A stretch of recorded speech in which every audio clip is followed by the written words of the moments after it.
Cordial bom dia, sejam todos bem-vindos, bem-vindas. Para você que está chegando pela vez primeira aqui no nosso espaço, chegamos aí no nosso penúltimo webinar sobre recuperação judicial. Reforço que as edições, as gravações já estão disponíveis no link que você faz a sua própria inscrição. E é uma alegria estar chegando aqui no nosso penúltimo webinar. Um agradecimento especial aí ao Agberto, grande atleta, hoje presente. É um tema que, de fato, vem chamando bastante atenção de vários públicos, de várias empresas. Muito bem. Antes de passar aqui a palavra para o professor Domingos Pandeló, de fato, né, Pandeló, o plano de negócios é uma peça vital dentro de todo esse processo de recuperação judicial. É ela que vai dar sustentação, por assim dizer, econômico-financeiro, para que você possa estar cumprindo todos os ditames do processo de recuperação judicial. Então, sem mais delongas, passando aqui a palavra para o professor Domingos Pandeló. Obrigado. Bom dia, pessoal, tudo bem? Como o professor Cidral colocou aí, estamos no penúltimo. A semana que vem, na quarta-feira, no mesmo horário, nós encerramos falando dos aspectos jurídicos da recuperação judicial. O tema de hoje é um tema interessante, importante. Como o Cidral bem colocou, é uma das peças, né? Na verdade, o nome não é plano de negócios, é o plano de recuperação judicial. Uma vez aprovada a petição inicial com pedido da recuperação judicial, a empresa vai ter 60 dias para apresentar o seu plano. Em geral, as empresas começam a preparar isso assim que decidem entrar com a recuperação judicial, porque muitas vezes 60 dias pode ser pouco para elaborar um plano consistente.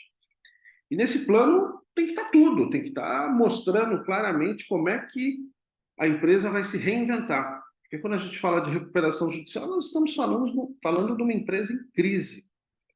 E nós vamos ter que convencer os credores, tem que aprovar o plano para que a recuperação se efetive. Porque nós vamos ver na próxima semana, se o plano não for aprovado, e aí existem aspectos específicos de aprovação do plano, que a gente não vai discutir hoje, vai discutir na semana que vem, a falência é decretada. E, em tese, o que se quer evitar é a falência, por razões óbvias, né?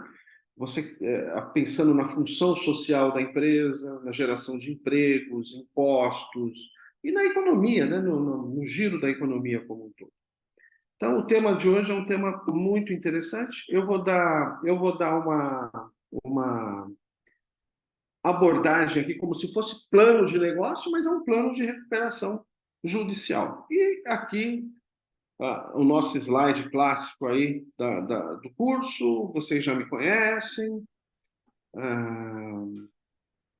Aqui o cronograma, que nós também já estamos no finalzinho, hoje dia 22, amanhã não, semana que vem, no dia 29, nós falamos do último tópico, os aspectos jurídicos da recuperação judicial. Então, sem mais delongas, vamos iniciar aqui o nosso bate-papo de hoje. Então, nós vamos apresentar para vocês os elementos básicos de um plano de negócio, né? Quer dizer, eu vou dar uma pincelada no tema. Numa recuperação judicial, como eu já falei, nós temos que apresentar um plano de recuperação da empresa que apresenta aí características muito próximas de um plano de negócio. Isso tem que ser muito bem estruturado, muito bem trabalhado, muito bem detalhado, e o mais importante de tudo, né? Tem que ter tem que estar próximo da realidade. Não adianta fazer um plano totalmente fictício, porque isso seguramente não vai ser aprovado, né? E a gente vai ver que a consecução, a criação, a montagem de um plano de negócio é extremamente complexo, né? Envolve muitos aspectos. Primeiro, porque a gente vai ter que entender a empresa como um todo, nos seus aspectos econômicos, financeiros, operacionais, mercadológicos, estratégicos. Segundo, que eu tenho que entender muito bem a operação. Então, é algo extremamente complexo de ser feito.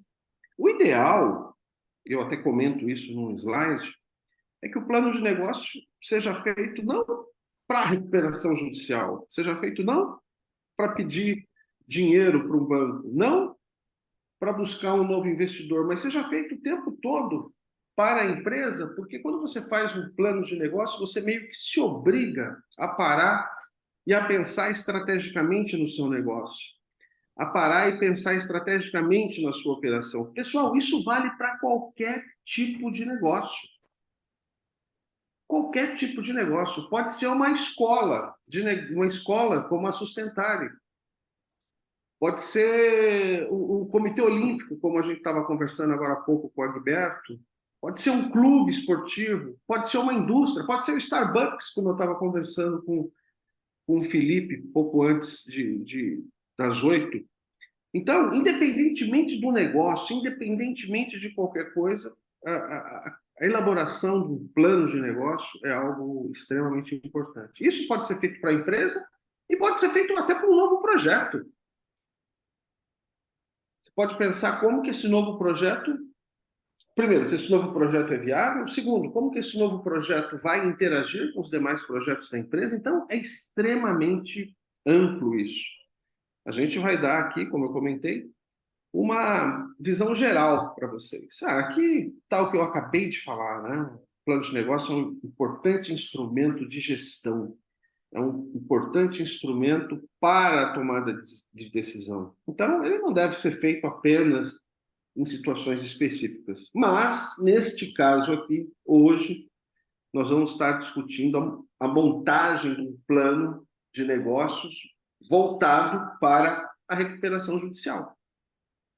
Então, nesse plano aqui, vai ser um plano especial, vamos dizer assim, nós vamos ter que mostrar, de alguma forma, que a empresa está passando por uma crise, isso é óbvio, os credores sabem nesse momento, o judiciário sabe nesse momento, o Ministério Público sabe disso nesse momento, mas, de alguma forma, nós vamos ter que mostrar para todas as partes envolvidas, todos os credores, em todas as classes, nós vamos discutir as classes de credores no próximo encontro, e todas as demais partes envolvidas no processo, nós vamos ter que mostrar que a empresa é viável. E esse plano vai ser um instrumento para mostrar isso, né? Então, daí a importância do plano de negócio. Aqui eu coloquei uma descrição dos elementos básicos de um plano. Claro que isso pode mudar, você pode pôr muito mais coisas aqui, você pode subdividir isso de várias formas, mas, em geral, essa é a estrutura básica de um plano de negócio, né? Você põe primeiro um sumário executivo, onde vai estar um resumo do resumo. O legal do sumário executivo é que, às vezes, a gente pega aquele calhamaço com 100 folhas, 200 folhas, o cara fala, putz, 200 folhas. Aí, no sumário executivo, você dá uma resumida no negócio. O cara lê aquilo e fala, pô, esse sumário tá legal. Eu vou ler esse plano. Ou não, putz, não tá legal, né?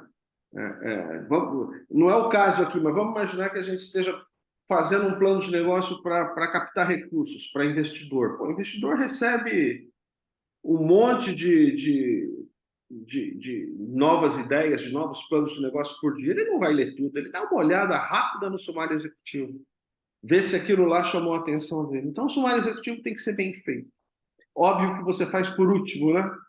Você faz primeiro todo o plano e depois você faz o sumário executivo. E aí a visão e a missão da empresa, visão, missão, valores, isso parece bobeira, mas eu reputo como algo importante. Claro que tem que ter uma aderência entre o que está escrito aí, entre a visão, missão e os valores, e o que a empresa realmente faz, né? Se não tiver aderência, não fica legal. É igual governança corporativa, você tem que falar que tem e mostrar que tem, senão também não fica legal. Você engana por um período relativamente curto. Aí você faz uma descrição da empresa, histórico da empresa, quem é a empresa, se for um grupo, como é que está constituído, dar uma ideia de produtos, serviços, uma ideia bem básica sobre a empresa, o que ela faz, para contextualizar, especialmente para quem não conhece o negócio, possa ter uma ideia de quem é você, do que você faz, né? Estrutura organizacional e modelos de gestão, isso aí é importante também, falar um pouco sobre a estrutura da empresa, quem são os gestores, como é que é o modelo de governança, quais são os órgãos de controle que a empresa tem, como que funciona isso, né? Descrição de produtos e serviços, mais uma vez, quais são os produtos, os serviços, em que área ela atua, é uma indústria, é comércio, é puramente serviço. Análise do macroambiente e ambiente competitivo. Isso é fundamental para que a gente possa depois fazer o plano financeiro. Então, já discutimos isso no primeiro encontro, quando eu falei de finanças corporativas com vocês, e eu falei da importância da gente analisar o macroambiente e o ambiente competitivo. Voltei a falar disso quando nós falamos de análise econômico-financeira de empresas, voltei a falar disso, e voltei a falar disso quando nós falamos de avaliação de empresas, porque sem entender o macroambiente e o ambiente competitivo, eu não consigo projetar fluxo de caixa. Não consigo. Senão vai ser um chute muito mal dado. E por que eu preciso projetar fluxo de caixa lá para frente? Porque eu quero convencer os meus credores que a empresa é viável com as mudanças que eu estou propondo. Que a empresa está numa crise, essa crise, eu já identifiquei quais foram os motivos, pode ter sido um evento externo, por exemplo, a pandemia. Mas eu já me reajustei, eu estou me reajustando, tenho tudo projetado para o futuro e nós temos todas as condições de superar a crise, por exemplo. Né? Então tá aí tudo muito, muito claro. Ou, de repente, em vez de pedir a recuperação judicial, eu vou pedir a falência.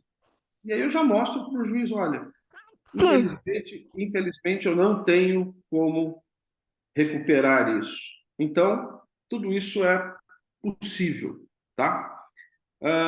Então, análise do macroambiente, a gente vai falar daqui a pouquinho um pouco mais sobre isso, do ambiente competitivo, plano de marketing, plano tecnológico, plano de operações, e a gente poderia colocar outros planos aí, e o mais importante de todos eles, no final das contas, para convencer as partes envolvidas da viabilidade da empresa, o plano financeiro. Não adianta estar tudo bacaninha se na parte financeira eu não conseguir mostrar que eu sou uma empresa viável. Então, é muito importante o plano financeiro. Isso aqui é só uma sugestão de padronização, mas bem sugestão mesmo. Sumário executivo, já comentei com vocês, só para dar uma visão geral, deve ser enxuto, sem perder informações básicas aí em relação à empresa. Né? Visão é uma parte importante, né? É a parte mais geral, mais ampla, né? Vai estabelecer uma meta, uma referência, alguma coisa para a empresa buscar. A missão, que é a operacionalização da visão, missão deve ser mais focada, mais definida, para que a empresa saiba para onde ir, né? Todo mundo no barco, remando, indo para o mesmo local. Então, a missão vai funcionar como uma bússola, vai orientar a empresa aí no seu trajeto. E aí tem os valores, eu nem coloquei, mas tem os valores, são os valores que a empresa prega, que ela busca, que devem estar relacionados aí com a visão e a missão. Então, isso aqui é uma parte mais geral, parece bobeira, mas não é. Mas não é.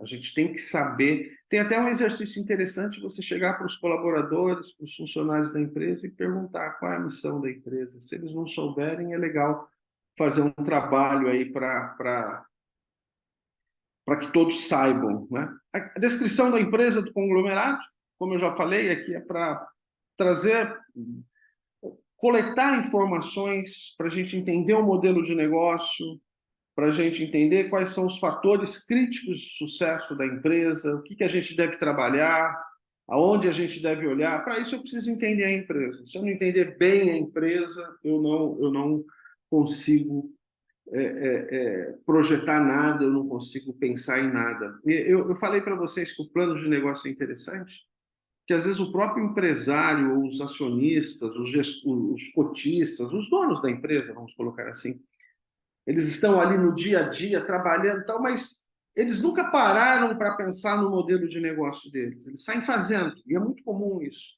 E aí, quando você para pensar, você faz um plano de negócio, você sai um pouco do dia a dia da operação e vai pensar o negócio, muitas vezes você enxerga coisas que você nunca tinha parado para pensar, e isso pode ser importante para garantir aí o sucesso da empresa. Então, é um outro ponto muito interessante. E vamos lembrar que, num plano de recuperação judicial, nós temos que convencer as partes envolvidas que a empresa merece esse crédito adicional, que a empresa é viável, e para isso a gente tem que descrever tudo muito bem, né? Descrição dos produtos e serviços. Então, quais são os produtos e serviços da empresa? No caso de uma recuperação judicial, vamos continuar mantendo todos os produtos e serviços? Vamos reduzir, enxugar um pouco a operação num primeiro momento? Vamos ampliar e lançar novos produtos e serviços? Não sei. Eu tenho que dar uma analisada. E aqui já cabe algumas análises adicionais. Eu posso verificar a rentabilidade dos produtos. De repente, eu posso ter produtos lá que não são rentáveis e que, nesse momento, numa estratégia defensiva de curto prazo, para ajudar na recuperação da empresa, eu vou te retirar esses produtos, ou vou, sei lá, pensar em alguma outra estratégia de negócios para esse produto. Eu tenho que fazer uma análise estratégica desses produtos. Uma outra coisa muito importante, muitas vezes não feita, é a visão de portfólio de produtos e serviços. O que significa visão de portfólio? Em tese, a gente nunca deveria olhar os produtos apenas individualmente. Faz muita diferença você enxergar os produtos como um portfólio, como uma carteira, como um conjunto, em função das interações que existem entre esses produtos. Essas interações podem ser de todas as formas, mas o que interessa, no final das contas, é sobre o aspecto financeiro, né? Um produto canibaliza o outro, eu vou lançar esse produto, eu vou perder mercado em algum outro? Se vou, isso faz sentido para o negócio ou não? Então, eu tenho que analisar isso de forma muito específica. Isso é muito importante, especialmente nesse momento. Já tinha falado para vocês, comentamos várias vezes, o que vem a ser essa análise do macroambiente? O macroambiente são fatores externos à empresa, fatores que a empresa não controla, mas que podem impactar de maneira muito decisiva o negócio da empresa. Macroeconomia. De repente, a empresa é sensível à taxa de câmbio. E aí vem uma desvalorização cambial. Isso pode ajudar ou atrapalhar a empresa, se ela é sensível à taxa de câmbio, dependendo se ela tem mais insumos importados ou se ela exporta. Mas taxa de câmbio é uma variável crítica para ela. A empresa não controla a taxa de câmbio. O máximo que ela pode fazer é simular como ficaria o negócio dela nos vários cenários possíveis de mudança na taxa de câmbio. Mas não é só taxa de câmbio. Você pode pensar em taxa de câmbio, taxa de juros, enfim, inflação, acesso a crédito, vários aspectos. Então, aspectos macroeconômicos. É um pedacinho da análise do macroambiente. Aspectos regulatórios. O setor é regulado, por exemplo. O setor bancário é regulado, o setor de telefonia é regulado, o setor de estradas é regulado. Nós temos vários setores regulados. Aviação civil é regulado, seguros, não sei se eu já falei, previdência. Então, existem vários negócios regulados. Eu tenho que observar esses aspectos regulatórios, porque mudanças aí podem impactar positivamente ou negativamente a minha operação. Legislação. Mudanças na lei. E no Brasil as leis mudam de forma muito rápida. Você acaba tendo não só as leis, mas o próprio judiciário muitas vezes toma decisões conflitantes, isso cria alguma insegurança. Então, tudo isso tem que ser analisado. Tecnologia. A empresa é intensiva em tecnologia, essa tecnologia muda de forma muito rápida. Como é que a gente pode fazer uma boa gestão disso? Temos que observar. E outros, porque existem uma série de aspectos externos à operação que podem impactar o nosso negócio. Aqui análise do ambiente competitivo. Aqui já não estou mais no macroambiente, estou no ambiente competitivo. Eu estou olhando mais clientes, fornecedores, concorrentes. Então aqui eu quero saber o seguinte: quem são os meus clientes? Tem concentração ou não no perfil dos mesmos? Olha que coisa interessante. Vamos supor que eu seja uma empresa e eu venda 90% da minha produção para um determinado cliente. Vocês concordam que eu corro um risco adicional, que é o risco de concentração? Eu estou muito concentrado nesse cliente. Se esse cliente quebrar, eu quebro junto. O mesmo com fornecedores. E, além disso, eu tenho que olhar o ambiente competitivo. Como é que é esse mercado onde eu opero? É um mercado extremamente competitivo? A concorrência é muito acirrada? Se isso acontecer, é um fator de risco adicional para mim. Análise estratégica. Eu gosto muito de estratégia. Eu falei muito disso aqui no curso, né? O resultado financeiro ele vem do posicionamento que a empresa tem no mercado. Não sei se vocês lembram do primeiro encontro nosso, a área de o último slide que eu apresentei do primeiro encontro mostrava isso, o resultado financeiro vindo da inserção da empresa no mercado. Então, estratégia, análise estratégica é muito importante. Eu coloquei aqui embaixo alguns modelos antigos até. Tem o modelo do Porter, das cinco forças, modelo SWOT, modelo BCG, modelo RBV, que é mais recente, eu gosto bastante dele, Research Based View. Nós comentamos um pouco desses modelos ao longo aqui do nosso ciclo de palestras. O importante é saber que a inserção da empresa no mercado é extremamente importante para o negócio. Plano de marketing. Veja, para fazer um plano de marketing, eu já tenho que ter entendido a empresa, produtos e serviços, as variáveis que impactam o nosso negócio, e aí eu consigo fazer alguma coisa melhor no que se refere a marketing, né? Então, aí eu vou pensar em detalhamento dos produtos e serviços, canais de distribuição, como eu vou customizar meus produtos e serviços, que ações eu vou ter de fidelização de clientes e uma série de outros aspectos aí, eventualmente importantes, né? Então, vejam que tem muita coisa. E o resultado financeiro também vai estar muito atrelado a isso. Afinal de contas, a empresa tem que vender produtos e serviços para ter esse resultado financeiro. Plano tecnológico pode ser mais ou menos importante, dependendo do tipo de negócio. Tecnologia muda de forma cada vez mais rápida, o ciclo de vida dos produtos é cada vez mais curto, né? E a gente tem que trabalhar isso de forma com muita atenção, né? Como é que é a plataforma necessária, a plataforma tecnológica que eu preciso para a minha operação? Existe uma possibilidade de mudança muito grande? Como é que é a tecnologia atual? Tem mais de um padrão de tecnologia concorrente? Se tiver, qual será que vai se consolidar? Será que eu vou estar no barco errado? Dependendo, se eu trabalho com muita informação, eu tenho sistema de backup, sistema de redução, de redundância. Como é que eu trabalho isso? Né? Como é que eu estou preparado para fazer os investimentos necessários na área de tecnologia? Pontos importantes. Plano de operação. O que eu tenho? É indústria, comércio, é serviços?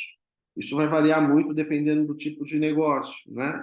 E como é que eu trabalho em situações de estresse, em situação de risco, para garantir a continuidade da operação e não ter problemas? Então, tudo isso tem que ser pensado e tudo isso vai desembocar aqui, no plano financeiro. E o plano financeiro é extremamente importante, pensando no plano de negócio e, mais ainda, pensando na recuperação judicial, né? Afinal de contas, eu vou ter que convencer os meus credores de que a empresa merece confiança. Vejam, pelo que está aqui, e nós discutimos isso no terceiro encontro, isso aqui é quase uma avaliação da empresa, é quase um valuation. E, na verdade, na parte financeira, a gente tem que fazer mesmo meio que um valuation, meio que uma avaliação da empresa. Para quê? Para mostrar para as partes envolvidas que a empresa é viável. Mesmo que ela esteja ruim hoje, as perspectivas futuras de projeção de fluxo de caixa, baseado em cenários consistentes, porque eu fiz um bom detalhamento do meu negócio, dos meus produtos, dos meus serviços, fiz uma boa leitura do mercado, isso é extremamente consistente. E aí, o que vem? Análise da viabilidade econômico-financeira da empresa. Isso nós discutimos, segundo encontro. Cálculo da rentabilidade por produto e por serviço, aquele detalhamento que eu falei, olha, nós analisamos todos os produtos e serviços, eles são rentáveis, isso aqui não é, nós vamos retirar para reduzir custos. Cálculo do custo médio ponderado de capital da empresa, discutimos isso em finanças corporativas e rediscutimos no terceiro encontro, no primeiro e no terceiro encontro, o tal do WOC, que vai ser a taxa que a gente vai descontar os fluxos de caixa. Projeção dos fluxos de caixa. Vejam, para projetar fluxos de caixa, eu tenho que projetar o meu negócio. Para projetar o meu negócio, eu tenho que projetar receitas e despesas. Eu tenho que ter um bom entendimento estratégico da minha operação. Isso não é simples, mas também não é impossível. Por isso que eu disse que a gente precisa entender muito bem a empresa. Pensem comigo. Projetar receita e despesa. Talvez projetar despesa seja mais fácil. Por quê? Porque talvez projetar despesa eu consiga controlar melhor as coisas, embora eu não controle tudo. Projeção da receita depende de dois fatores que a empresa tem uma dificuldade maior para controlar, que é preço e quantidade. Receita vai ser preço vezes quantidade. Quanto eu vou vender e a que preço. Vocês concordam que isso é um pouco mais difícil? Por quê? Porque a empresa não controla quanto ela vai vender. Depende do mercado. O mercado aceitar o produto, aceitar o serviço, não surgir um novo concorrente, enfim, tem uma série de fatores. Então, a quantidade ela não controla. E o preço também não. A não ser que seja um cartel, um oligopólio, um monopólio, aí ela consegue controlar isso um pouco mais fácil. Então, essa projeção do fluxo de caixa é algo extremamente difícil. Eu não sei se vocês lembram, quando nós falamos de avaliação de empresas, nós falamos que para avaliar a empresa, a gente faz a continha de duas formas. A gente calcula, primeiro, um período de projeção explícita, que pode variar, pode ser 5 anos, 10 anos. Em geral, esse período de projeção explícita vai até a estabilização dos fluxos de caixa da empresa. E depois disso, a gente calcula a perpetuidade. O que é a perpetuidade? É o conceito de perpetuidade de matemática financeira. Eu pego a projeção do fluxo de caixa seguinte ao período de estabilização e divido pelo custo de capital, pela taxa do custo de capital. Isso vai me dar o valor da perpetuidade, o valor da empresa até o fim da vida dela. Claro, quando a gente está fazendo um laudo de avaliação e vê que o valor da empresa no período de projeção explícita é 1 e o valor da perpetuidade é 99, isso causa um desconforto. Por quê? Você fala assim, o valor da empresa está todo lá na frente, a perder de vista. É muito mais confortável quando você faz as análises e fala, não, o valor da empresa é 100, como nesse primeiro exemplo, mas 60 está aqui no período de projeção explícita, ou 50 está aqui no período de projeção explícita, e o outro pedaço está lá na perpetuidade. Porque você vê que a empresa está gerando muito resultado, valor, num horizonte mais curto, né? Porque o horizonte, quanto mais longo, mais risco ele tem. Ponto. Por definição. É mais fácil tomar uma decisão que envolva 1 mês do que 5 anos, do que 10 anos, do que 20 anos. Quanto mais lá para frente for o horizonte, mais interrogações eu tenho. Por melhor que seja o meu modelo de gestão. Isso é inevitável.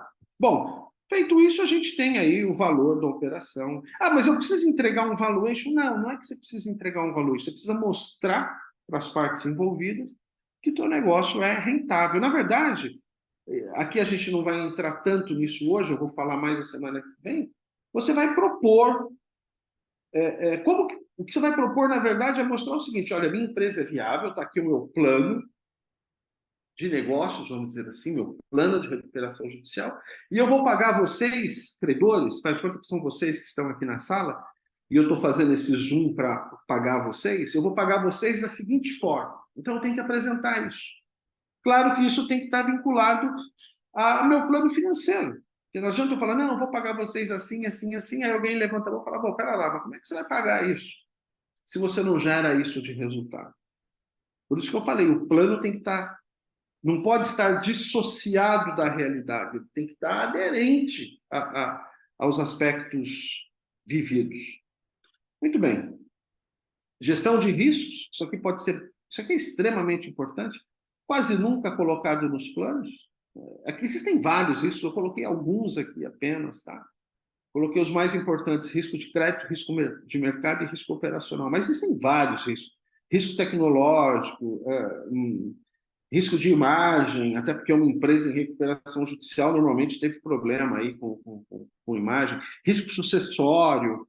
Eu não sei se vocês sabem, há muitos anos atrás saiu uma ISO específica para risco. Eu cheguei até a fazer algum evento junto com a Sustentária, Cidral. Não lembro exatamente que ano foi. Foi a ISO 31000. Nós fizemos um evento aí. Eu não lembro exatamente o ano. Mas o gerenciamento de risco é extremamente importante. É extremamente importante. Infelizmente, poucas empresas fazem isso de maneira efetiva, né? Normalmente, quando as empresas fazem um trabalho de um mapeamento de risco, um trabalho sério de gestão de risco, elas ficam assustadas porque elas não tinham a dimensão dos riscos que corriam. E o pior risco que uma empresa pode correr é não saber quais riscos correm. Até porque, vocês lembram do nosso primeiro encontro, quando nós falamos de finanças corporativas, que eu falei que o retorno tem que ser ajustado ao risco. Não adianta olhar o retorno se eu não sei o risco, o quanto eu corro de risco para ter aquele retorno. Então, se eu não consigo trabalhar bem riscos, a minha gestão é capenga. A minha gestão está desequilibrada. Então, esse é um ponto extremamente importante aí para reflexão, né? E, claro, se a empresa colapsou, se a empresa entrou em crise, provavelmente ela tem um modelo de gestão de risco não tão bom. Não que seja só isso, tá? Mas um bom modelo de gestão de risco inserida no planejamento estratégico ajudaria muito aí na prevenção de riscos de uma maneira geral e na busca de evitar-se que a empresa passe por uma crise financeira muito grande, advinda de um cenário que pode mudar. Vejam, nós comentamos aí há um ou dois encontros ou três talvez, que o número de recuperações judiciais está crescendo muito.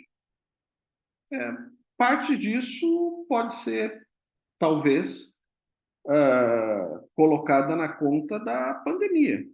Eu não tenho dúvida disso. Não é só isso, tem outras coisas, mas a pandemia atrapalhou muito a economia, atrapalhou muito os negócios, e o que é pior, né? No momento de crise, em geral, aumenta a aversão ao risco. E a hora que aumenta a aversão ao risco, os bancos, os investidores, quem coloca dinheiro no mercado para financiar o giro das empresas, tende a segurar esses recursos. E aí o que acontece? Num momento de crise, você tem uma potencialização da crise, um aumento desproporcional da crise, justamente em função dessa aversão ao risco. Por isso que é importante você ter um bom modelo de gestão de riscos também, para você se preparar para isso, você mapear isso, você trabalhar com cenários, para você tentar se proteger. Então, por isso que é importante o planejamento estratégico, por isso que é importante tudo isso que a gente está falando. É importante, assim, como ação preventiva, aquilo que eu falei no início do encontro de hoje. Isso não deve ser feito só na hora da crise.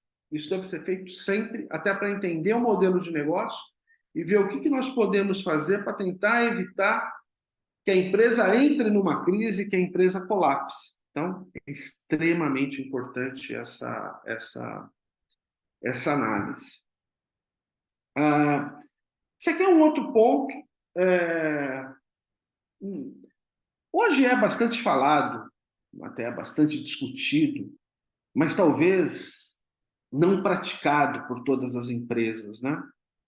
Questão de governança corporativa. De maneira muito simples, eu vou traduzir como uma boa gestão. Isso vale para qualquer negócio, né? Qualquer negócio. De novo, aqui não adianta falar que você é. Ah, não, eu tenho uma boa governança. Ah, não, eu sou uma empresa transparente. Ah, não, eu isso, eu aquilo. Não, pessoal, não adianta falar, né? A governança corporativa é um assunto já discutido há bastante tempo, bastante tempo. Eu lembro que, sei lá, quando que eu comecei a falar disso nos cursos, mas seguramente tem mais de 20 anos, seguramente. Lembro também que nós tivemos várias crises no mercado financeiro, e em várias dessas crises, inclusive com problemas contábeis, problemas em balanço, as empresas que se envolveram em algum tipo de problema eram empresas que estavam listadas no novo mercado, que em tese seria o padrão máximo de governança corporativa. E estavam com problemas, inclusive problemas contábeis.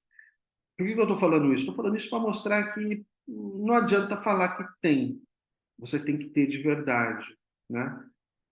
Isso aqui eu reputo isso como algo muito sério, né?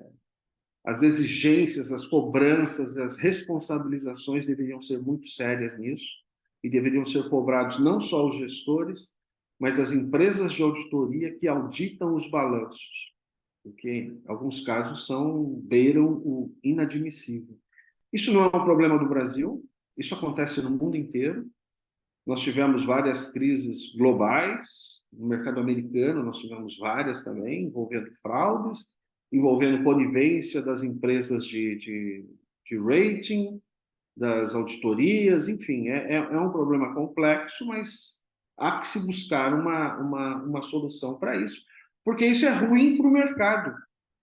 Na medida em que fica evidente que existe assimetria de informação, que as informações não são todas trazidas ao público, você cria uma ineficiência, vamos dizer assim, nesse mercado, você cria ineficiência na alocação de recursos, né? O que estaria envolvido, então, num bom padrão de governança? Transparência nas ações, esse é um ponto importante, transparência. Segundo ponto extremamente importante, qualidade da administração. Pensando numa recuperação judicial, você pode até reestruturar os gestores. Falar, ó, a empresa é uma empresa familiar, nós estamos reestruturando, contratamos a empresa XYZ ou o gestor ABC para conduzir esse processo de reestruturação da empresa. O juiz, a gente vai discutir, vai falar mais nisso a semana que vem, mas o juiz também vai nomear um administrador judicial, que vai ser a interface entre o judiciário e a gestão da empresa, né? Um bom padrão de governança corporativa também exige atendimento das exigências regulamentares, isso é óbvio, regulamentares e legais, você tem que estar em compliance, isso é óbvio, mas tem que ir além, né?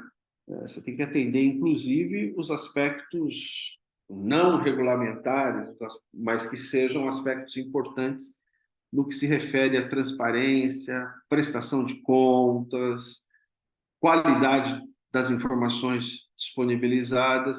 E um ponto extremamente importante é a profissionalização da gestão. A gestão deve ser a mais profissional possível. De novo, tudo isso aqui é bacana na teoria, mas tem que ser implementado na prática de forma efetiva para que se evite aí maiores surpresas, né? Então, pessoal, esse é o resumo aí do que a gente deve fazer num plano de negócio. Para fechar essa parte, eu tenho que reforçar que o que nós temos que apresentar numa recuperação judicial não é o plano de negócio, mas o plano de recuperação judicial, mas que vai ter uma aderência muito grande com o que a gente apresentou aqui. O objetivo final vai ser convencer as diversas classes de credores que a nossa proposta, que a gente vai fazer uma proposta para eles, é viável, a nossa proposta está sustentada numa análise robusta, numa análise coerente, que leva em consideração o quadro atual, mas também estamos pensando em ajustes que podem ser feitos para que esses ajustes garantam a recuperação da empresa, garantam que os nossos credores, na medida do possível, e do que nós estamos propondo nesse acordo, nesse plano, recebam os seus recursos e continuem operando com a gente. Isso que é o mais importante. Nessa etapa, quando a gente faz o plano de recuperação judicial, nós vamos usar muito daquilo que nós discutimos nos encontros 4 e 5. No encontro 5 foi teoria dos jogos, no encontro 4 foi teoria da decisão, especialmente aqueles modelos de negociação. Não sei se vocês lembram, quando nós falamos da ZOPA, da zona de possível acordo, lembram disso? Falamos do ponto de recuo, porque é uma negociação, é como se você estivesse comprando uma casa. O vendedor fala, não, eu quero vender essa casa, mas também não estou desesperado. Eu vendo, se for até esse valor. Eu quero vender entre algo entre aqui e aqui. Aí o comprador, não, eu quero comprar essa casa, mas eu também posso não comprar. Eu compro se for entre aqui e aqui. E aí você vai negociando. Aqui vai ser a mesma coisa. Só que essa negociação tem que ser feita em cima de um plano. E é justamente esse plano de recuperação judicial, que ou vai ser fundamentado muito no que nós falamos aqui. Muito no que nós falamos aqui. Tá bom, pessoal? Bom, terminamos a apresentação. Hoje eu falei rápido, mas não estourei o tempo de vocês. Obrigado pela presença. Semana que vem, quarta-feira, teremos o último encontro. Nesse último encontro, nós vamos falar dos aspectos jurídicos da recuperação judicial. Falar da lei, né? Lei de Recuperação e Falência, que é de 2005, e teve aí algumas mudanças importantes em 2020. Tá? É um tema muito interessante, é um tema interessante para várias partes, para a empresa, é um tema interessante para o advogado que opera nessa área, porque é bom ele conhecer um pouco de tudo que a gente discutiu aqui. É um tema interessante para quem tem interesse em trabalhar como administrador judicial, que também tem que conhecer tudo que a gente discutiu aqui.